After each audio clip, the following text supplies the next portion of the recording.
Why should international students choose Northern Ontario over bigger cities? I can say there's so many benefits, for example, lower cost of living.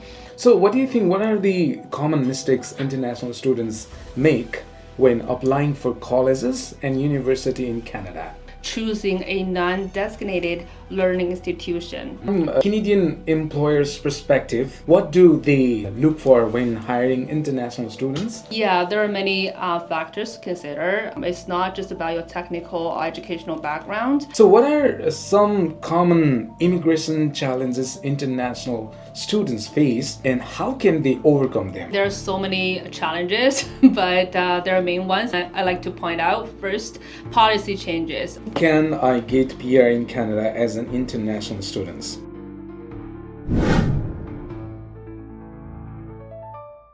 Alright, ladies and gentlemen, good evening and welcome to another brand new edition of Beyond the Borders Season 1 with me, Arjun. You are listening to us on 96.7 CKLU.ca and Radio Player Canada app. Thank you so much for listening. Talking about today's episode, on today's episodes of Beyond the Borders, we are joined by an unstoppable force in the world of international education and immigrations. She is none other than Shensi Zhang, also known as Sabrina.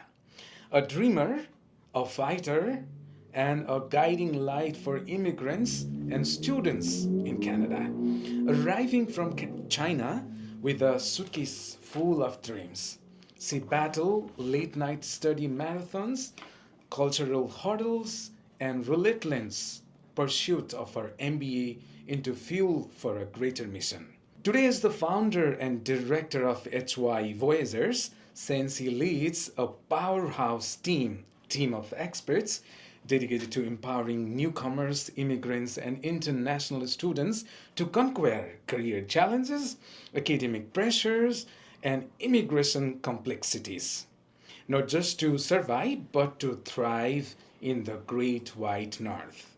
Her story, a testament to grit and determination. From battling the maze of Permanent Residency to building a community from scratch, Shensi proves that resilience transforms barriers into breakthroughs. With warmth, wit, and unwavering drive, she is redefining success, one audacious dream at a time.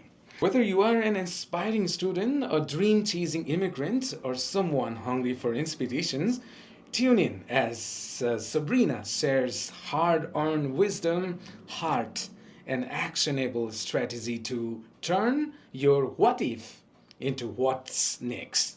This is not just her story, it's your invitations to rise. Also, she's gonna be showing you how to I can't into how I will.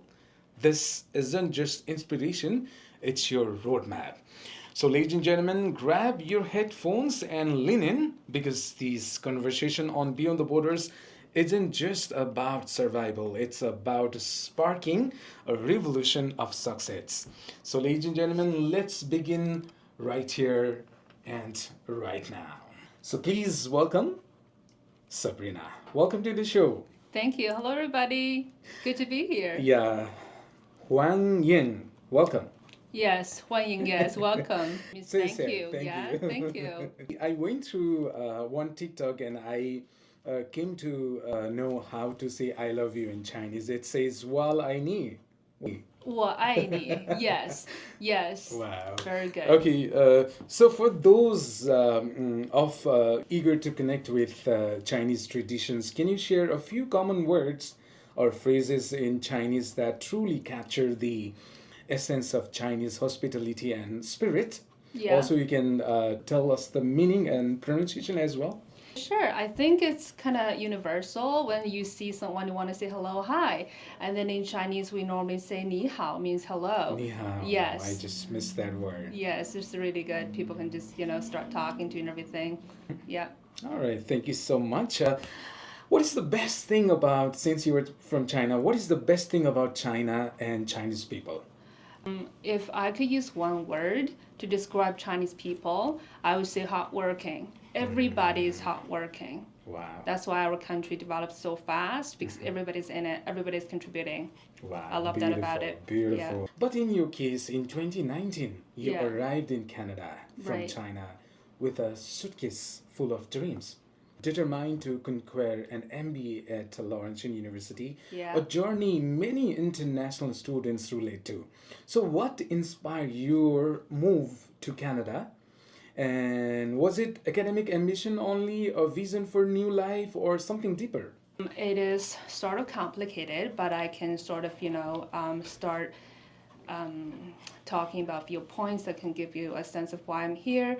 Actually, before I came here, I studied in the UK before. I didn't decide to stay in the UK. I just went back to China and I started being a human resource manager and interpreter, and also I did a lot of other work. And then I set up my own company there. I was pretty much like ready to be settled.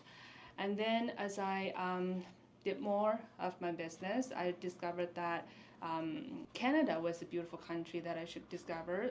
It was kind of coincidence. I went to this international fair in Beijing, networking and see what kind of opportunities there were.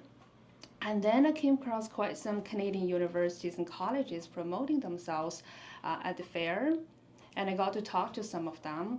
And then I discovered that actually Canada has a lot of opportunities. After you graduate from universities or college, you can actually pursue a PR, like permanent residence. However, in the UK, I would say UK is not a country that welcome immigrants or international students, especially there are not as many pathways to obtain your PR after graduation. That's why I'm thinking, oh, Canada is great. I'm going to explore Canada. And then I started looking into it. I got to know that you have to have like a PR card or something. Otherwise, it's going to be difficult to conduct business between Canada and China. And then I started looking into that. And then, yeah, not long after, I'm here. Yeah. All right. So during your MBA, was there a moment you felt completely defeated, balancing your study and work, finances, loneliness? Can you share a specific struggle, a lowest point where you questions your path? How did you turn that struggle into strength? Let's listen your struggle, specific I'd struggle. love to talk about struggles Yeah. because they make me laugh. Too many struggles, but there's one that is, I will never forget about the struggle, because when I came here, I didn't know how to drive. Back home in my country, I didn't have to drive at all, and public transportation was extremely advanced, and also we didn't have to. We can just take a cab, it's just pretty cheap. We didn't have to do anything, everything was so convenient. After I came here, especially in winter, if you don't drive, life can be very difficult. And there was one time, I was like very busy studying at Laurentian. Normally, I couldn't make much time during daytime to go grocery shopping, actually. So I went there one night to Food Basics in the Four Corners. And then I got a lot of stuff in my suitcase because I didn't have a car. So I had to go there with my suitcase and buy a lot of stuff. Then I didn't have to buy groceries anytime soon. I was just busy with studying and everything. Well, on my way back to my place, I was very slippery on the road. I was pulling my luggage, sort of, suitcase, and then it was so slippery. I slipped into a valley full of snow, and then all my apples and oranges were sunk into snow. They all scattered into the snow. I couldn't find them, and it was like in the middle of the night. My suitcase was nowhere to be found. Then my apples and oranges were everywhere in the snow, and then I sat down in the snow. Instead of crying, I started laughing. I was thinking, you know what, this is interesting. Never had I ever thought I would experience something like this before I came to Canada. I started laughing, thinking, you know what? No one forced you to be here, okay? It is your own choice. Absolutely. So you got to be responsible for your choice. You got to be happy with your choice. Whether you're happy or not at this moment, you're going to carry on. So I just got up, trying to find as many apples and oranges as possible in the snow. And found my suitcase and got everything back home. So yeah, that was one struggle that I can remember vividly. All right. So since we are talking about challenges and struggle, what do you think? What are some of the biggest challenges international students face when settling in Canada? Settling in Canada, Well, it can be very personal. I'm not quite sure about other people's experiences, but based on my personal experience here, I would say racism and also discrimination. And some of them, I feel like some of those people who might come across as racist or treating people differently, they might be ignorant. They might not know what's better. So yeah, that could be the reason. For example, I went to what is it? Four Corners. There's a walk-in clinic. I went there. Okay. I was COVID. I was very sick, out of stress because it was very stressful there. And then when the receptionist saw me, because apparently I look different than the local people. Instead of asking me, okay, what's wrong with you? Are you okay? Why are you here? She just pulled up some paper, asked me to fill out, and I just read what's written there. It says, if you ever sue this walk-in clinic, it has to happen here in Canada. It cannot happen in your country, something like that. But for other people, they didn't have to do any of that. Instead of trying to ask what was wrong with me and care about me, they actually care about their own business, whether what kind of risks they were walking into by taking care of me. So I guess maybe I still like to see it as ignorant instead of trying to be racist on purpose. But still, I think it borders on racism for sure. All right. So, from overcoming your own hurdles, your own challenges, your own struggles, you founded HY Voyagers. Yes, I did. To empower others. Right. So, what is HY Voyagers and what gap did you see in support for immigrants that made you say, I need to build HY Voyagers? It's basically based on my own personal experience. When I was studying at Laurentian, I experienced a lot of challenges, and I couldn't have someone who I could turn to solve those challenges. Of course, there was an international students office and everything, but a lot of times their hands are tied. For example, I was looking for getting my PR after graduation, and then there wasn't even one agency here in Sudbury that could take care of that. So I had to talk to agencies in Toronto and then sign up with one of them. And at the end of the day, they scammed me. They just cheated me. So. And at that time was COVID. All the public transportations were shut down. I couldn't really travel to Toronto to confront them. So that was a really bad experience, and I just didn't want that to happen to anyone. And that's sort of one of the main reasons why I want to set up this agency, this company, to help more people so they don't have to go anywhere else. They can just, I know, but I want you to tell the listeners, what is HY Voyagers? Means. Yeah, HY is actually from Hongyang. Hongyang means promote. Voyagers, we all know what voyagers are, and then we're all voyagers in a way, especially for international students and immigrants, we're all voyagers. So yeah, I want to promote voyagers, want to help voyagers, and also Hongyang means oceans and rivers and all that as well in Chinese. That means we voyagers have to come across all those kind of oceans to come here. It is a pun in a way, two meanings. Okay, we're going to talk about HY Voyagers in a while. Before that, let's talk about study in Canada. Why should international students choose Northern Ontario, especially Sudbury, North Bay, Sault Ste. Marie, Timmins, Thunder Bay, over bigger cities like Toronto and Vancouver and other major cities? Yeah, there are many benefits, I would say. Before I came here, I didn't know. I mean, when I was in China, all I heard was Vancouver and Toronto. I never heard of Sudbury and those kind of cities you just mentioned. And now I experience everything. I can say there's so many benefits. For example, lower cost of living. I was talking to Sault Ste. Marie International Students Recruitment Specialist 2 days ago. She told me that she went to Toronto to visit her friend. Her friend was living in this apartment, like a shoebox apartment, and that cost at 2,000 Canadian dollars per month. Wow. And she was saying, in Sault Ste. Marie, her friend can enjoy such spacious space instead of, such as like shoebox. So lower cost of living, not only in like housing, transportation as well, and everyday expenses. So it's just cheaper and lower, so people can enjoy better quality of life for sure. And also, if you come to those cities to study, you have smaller class sizes. That's why you can enjoy personalized support. When I was at Laurentian, there was around 7 or 10 students per class. That was pretty enjoyable. I would say everybody knows everybody. Everybody can help each other out. And also in those cities, there are easier immigration pathways. For example, RCIP, I have CIP as well. So that's also one of the reasons they should come here.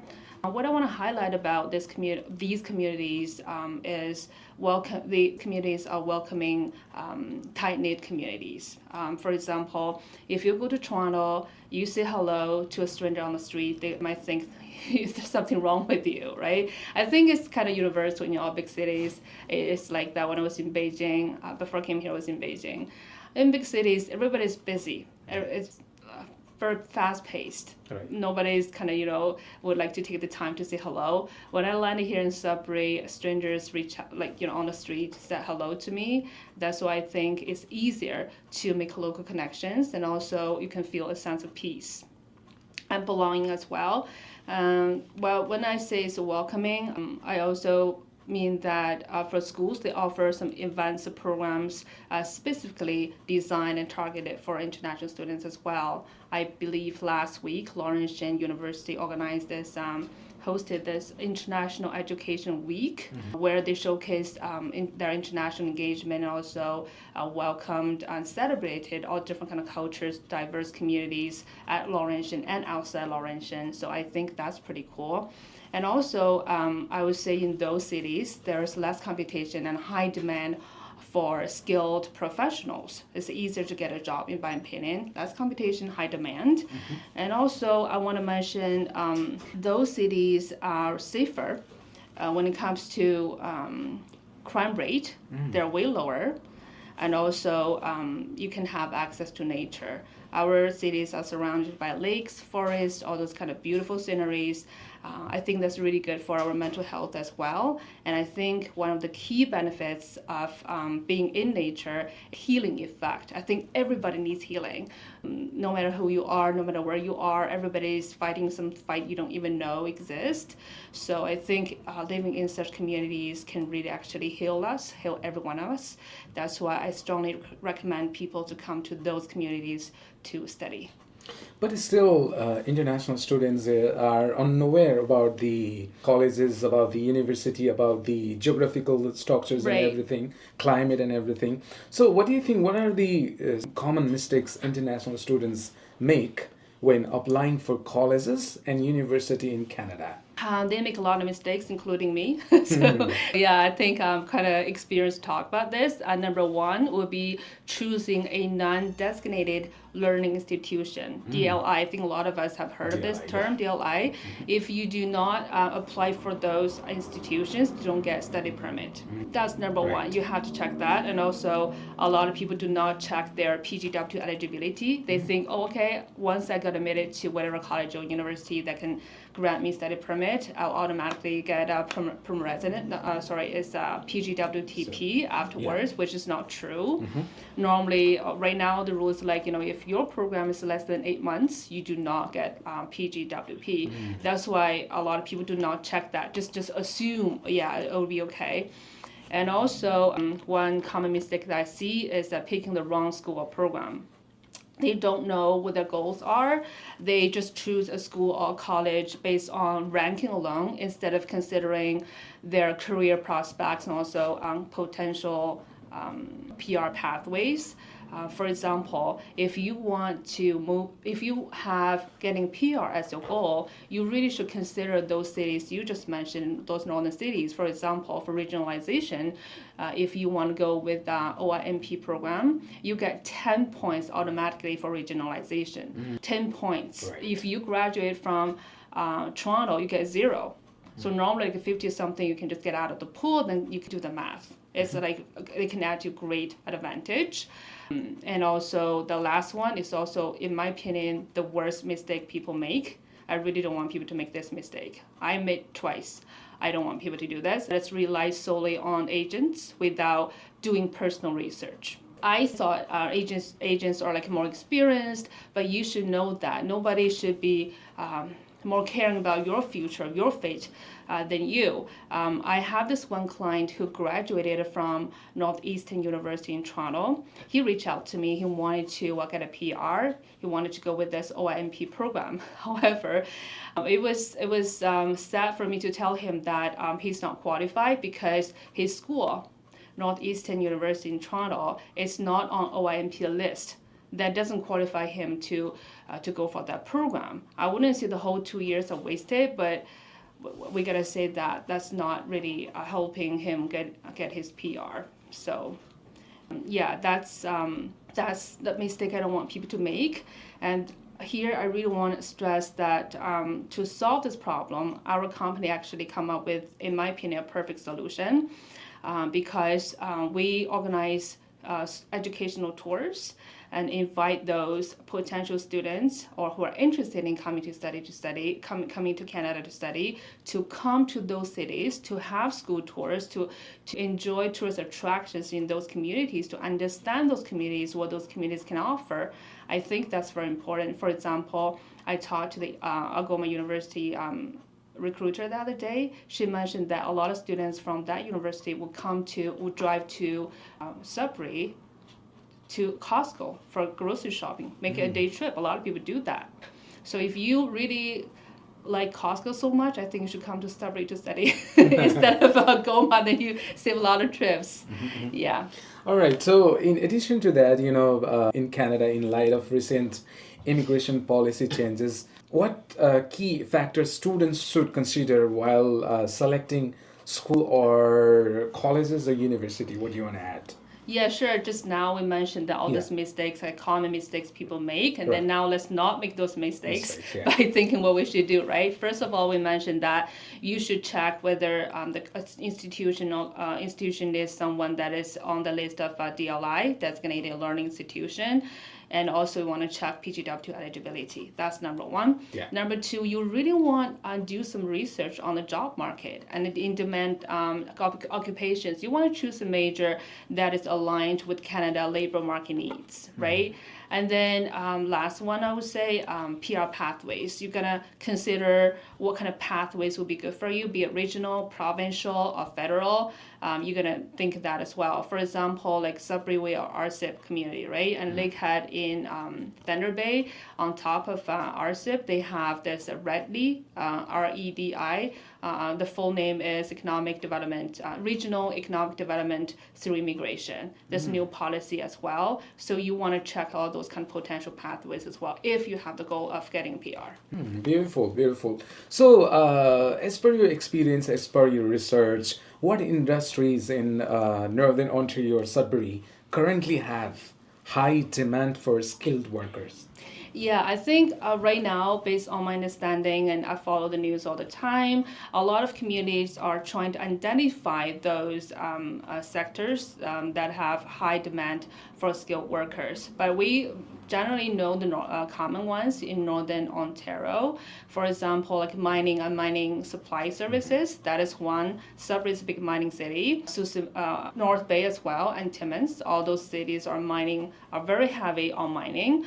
Especially, I read the news that even though the direct mining employment has declined to about 6,000 individuals, however, the mining supply and service sector remains robust, employing approximately 10,000 people.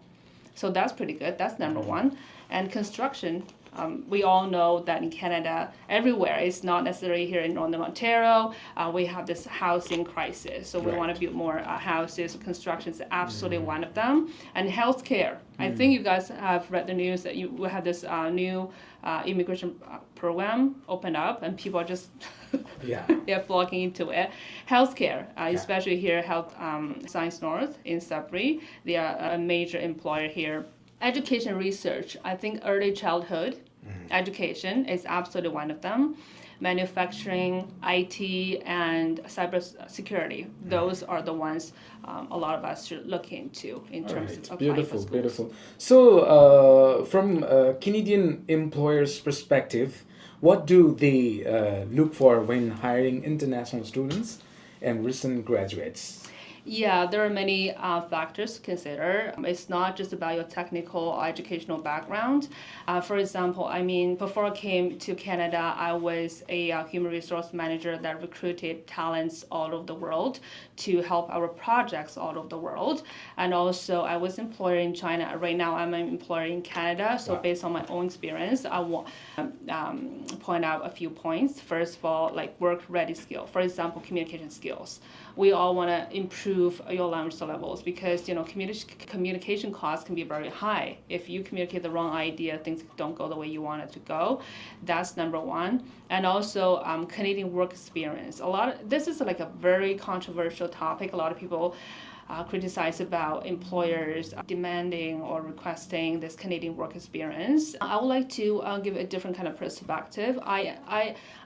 I agree with people in the sense that why do you have the Canadian work experience? A lot of skills are transferable for sure. However, I do believe that a lot of employers are looking for experiences that you have that can showcase that you understand Canadian workplace culture and expectations. Because let's just face it, it's investment, right?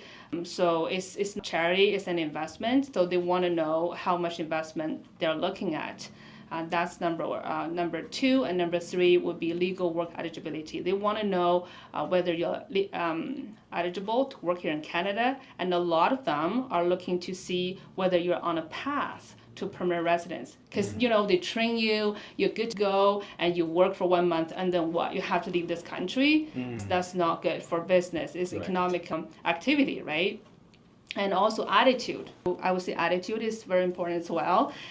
I remember when I read a lot of descriptions, even when I write descriptions, I would say can-do attitude, because we all have to solve a lot of problems, and a lot of times we're not experienced in solving a lot of problems. So we have to have this can-do attitude, means that no matter what, we'll figure it out. That attitude is very important. It's not always about your technical background, it's about your attitude. At the end of the day, we're all human beings. We want people that can support us. We want to work with people that we like and trust. And the last one is reference. I think a lot of international students don't realize how important it is. Even for volunteer opportunities, you have to provide referencing. I'm a volunteer for YMCA, I still am, and then one of my job is to do a lot of background reference checking.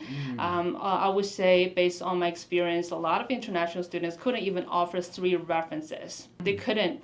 Okay. Yeah, so that's something they should start getting as soon as possible. Let's talk about immigration and PR pathways. So what are some common immigration challenges international students face, and how can they overcome them? I mean, there are so many challenges, but there are main ones I like to point out. First, policy changes. I think everybody experienced that over the last year. Week. Every day. I wouldn't say every week, I would say every day. Right. So policy changes is number one. Navigating through immigration pathways is difficult for every one of them, especially everybody has a tough time staying informed and being able to adapt to new rules.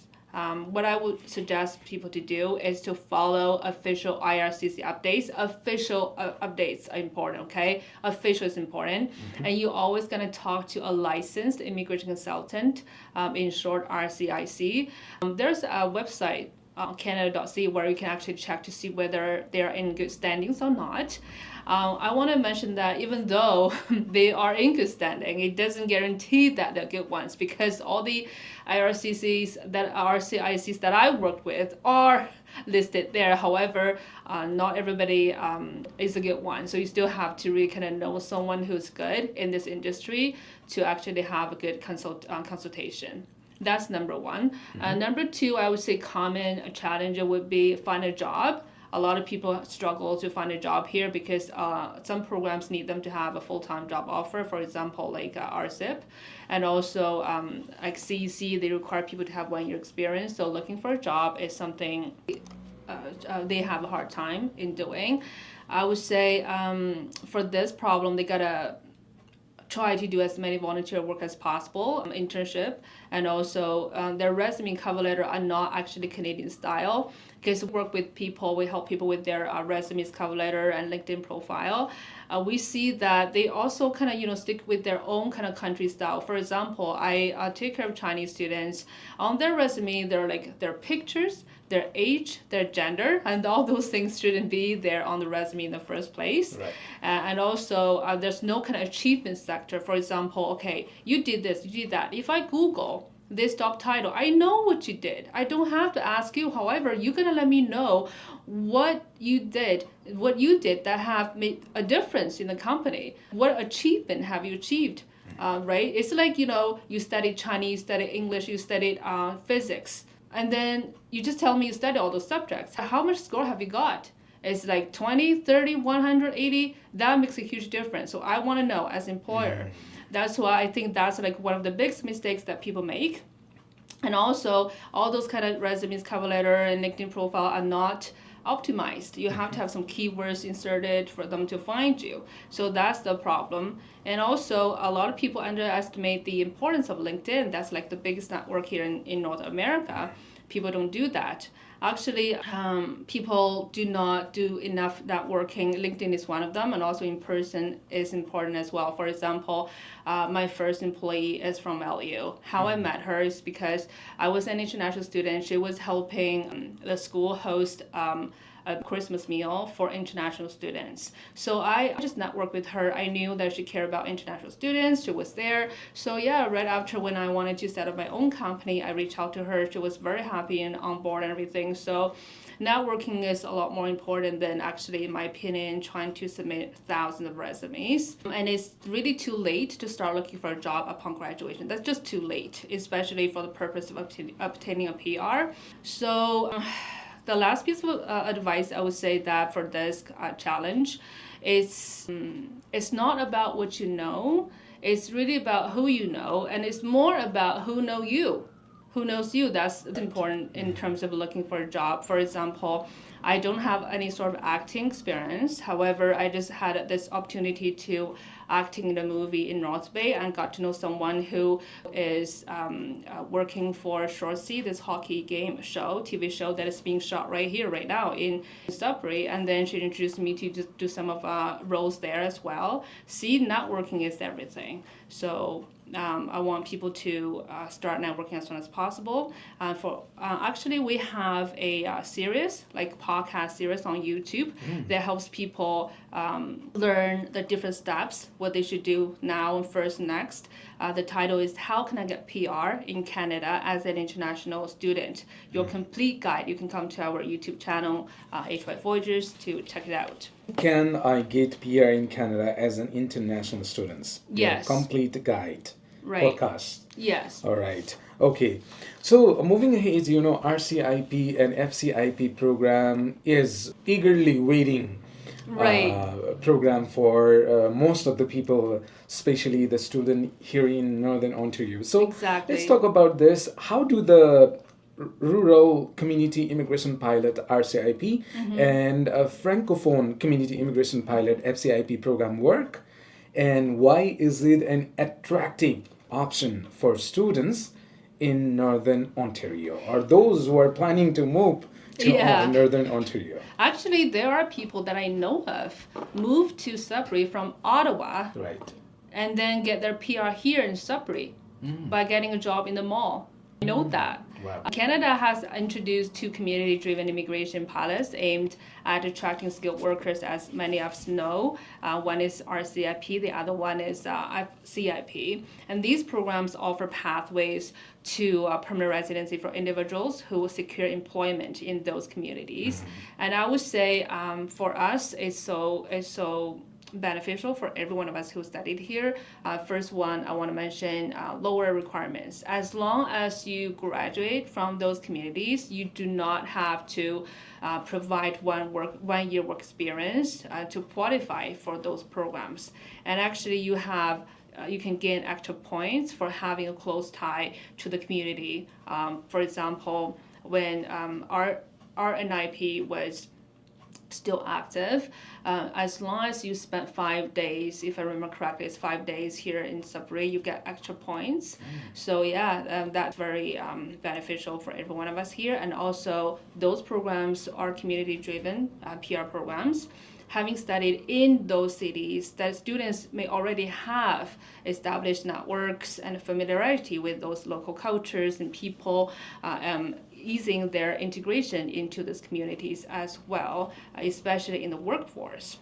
And the last point I would like to address is that there's demand for skilled workers in those communities. These communities have right now a lot of communities are still doing it, identifying specific labor shortages, increasing the likelihood of employment opportunities for international students. That means as long as you study anything that is in high demand, I wouldn't say it's guaranteed and can be guaranteed, but you enjoy great chances of getting a PR in those communities. Absolutely. All right. So I went through your brochure, your website, and it mentions holistic ecosystem for immigrants. So what unique gaps in Canada's support system does HY Voyagers feel that set your services apart from traditional immigration consultants or educational consultancies?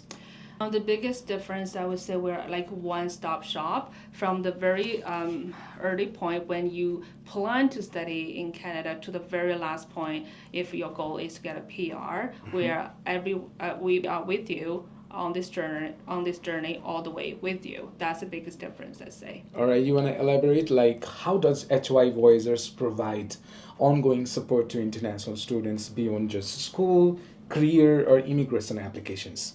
We're your friend. We support you. For example, right now you are planning to come to Canada. You know nothing about those communities and everything. And first, we can help you. If you want to sign up for the tour, we can take you around to all those kind of communities to see all those schools, talk to professors, talk to faculty and staff to find out all your programs and their job prospect after graduation, and also possible PR pathways.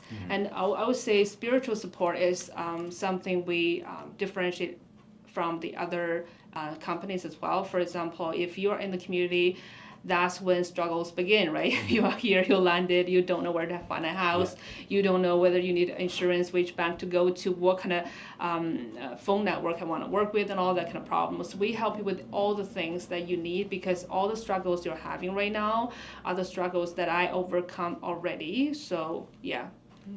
Interesting. Almost at the end.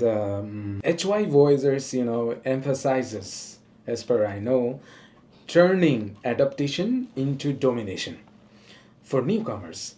So, can you share a specific story of a client or an immigrant or a student who started with uncertainty, but it is now thriving in Canada, and what pivotal steps made that transformation possible? Any story of any of the student or any of the clients? Yeah, well, there's so many. I'll just see which one like talk about. There's one who's from China. He graduated from, I mentioned this client earlier, Northeastern University in Toronto. And then we started working with him in the sense of, what kind of skills you have.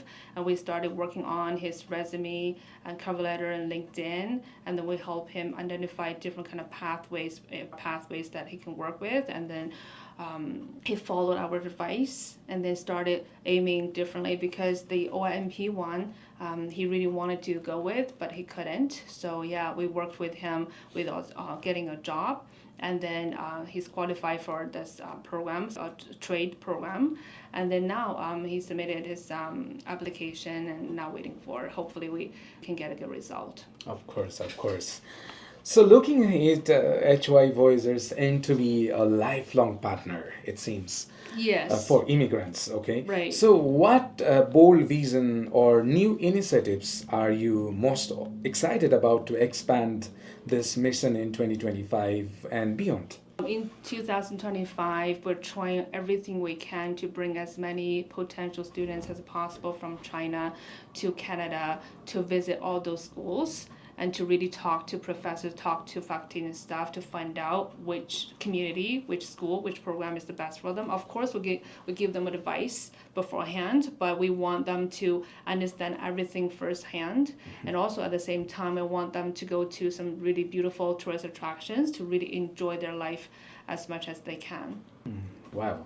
Thank you so much for your time. So before we leave, you want to say anything to the listeners, or you want to add anything about HY Voyagers? How an immigrant or a student or a newcomer, how can they reach to you, or any message to the listeners?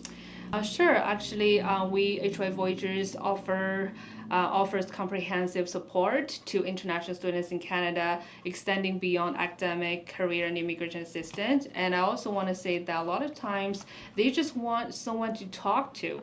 They might not have specific questions or challenges. They just want to talk to someone who understands their journey. We can help them if they need choosing the right program, school, language preparation, visa and career development, and all culture adaptation, PR guides. Guidance. We can offer that for sure. But sometimes you just need to talk to. They just need to talk to someone who understands them.